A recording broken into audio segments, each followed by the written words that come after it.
In this video, I'm going to focus on just doing an overview of the periodic table, giving you more a sense of its structure before we dive into the story of each component together throughout the next week.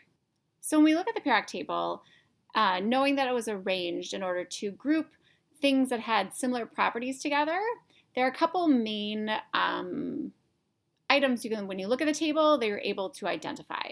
So if you look at my periodic table on the wall, or like a lot of periodic tables that you'll find online, you'll see something that we call the staircase, and it zigzags over here on this side of the table. Okay, that's called the staircase.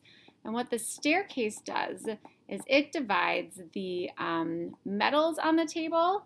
So all of these over here, as well as this bottom part, those are all metals. We're over here up top, this little portion up here, these are all non-metals. So if you look at the table, you can see the majority of the table are actually metals. And there's just a teeny tiny portion that are non-metals. Now the elements that touch the staircase, so in this case, it's boron, and then the silicon and the germanium, arsenic, antimony, tellurium, polonium, astatine, maybe tennessium, we're not 100% sure, but these ones that I've just kind of colored in as green, those guys we actually call metalloids. And the deal with metalloids is they are the transitional elements between a metal and a non-metal. So they have kind of these in-between properties where they're not like silver and shiny like metals, but they also don't really have non-metal properties. They have some metalloid or metal type properties that make them unique. In many ways, these end up being our like semiconductors and things like that because they don't insulate like non-metals, but they're not conductive like metals. Okay, so that's one way to categorize the table. So that way you know scandium's a metal and barium's a metal and gold's a metal. Meaning the things you know about metals: shiny, conductive, malleable or bendable. All of these things do that. Okay, so that's one way to categorize the table.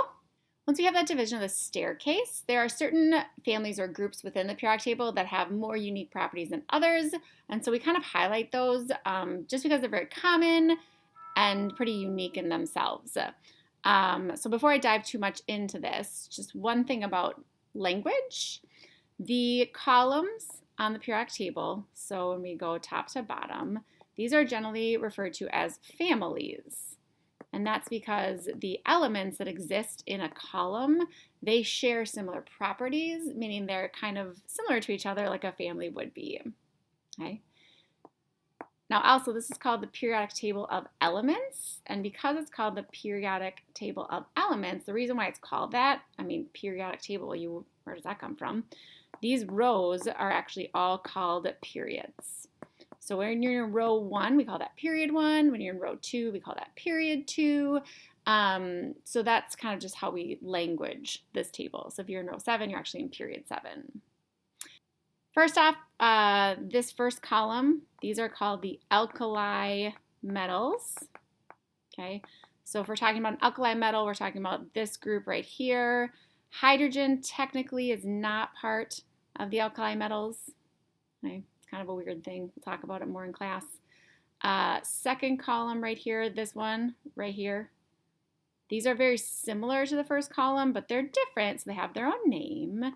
They are called the alkaline earth metals. Okay, alkaline earth metals. Then we get into this middle group. So this whole middle thing right here, all the way to that edge, kind of right there. Those guys all right here, all these yellow ones, these ones we call the transition metals. If you look at the table, one thing that's kind of weird about the table is right here, these 57 through 71 and 89 to 103. Technically, this whole row, these whole rows are actually here. The table is actually open from what you see, and those rows are actually stuck up there. So they are actually part of the transition metals, okay? They're just down low. So technically those go up there and they're part of the transition metals. Okay. If we put our staircase back in for like the 800th time, we'll see that we still have some metals going on in the staircase, right? These guys, again, are transition metals, which means all of these down here are considered metals. So they're still transition metals. We just usually call them the inner transition metals because they're stuck under that staircase. Then we jump up here to column 17, fluorine, chlorine, bromine, and iodine. Those guys right there. Those are referred to as the halogen family. Okay, halogens, we talk about them, those are halogens.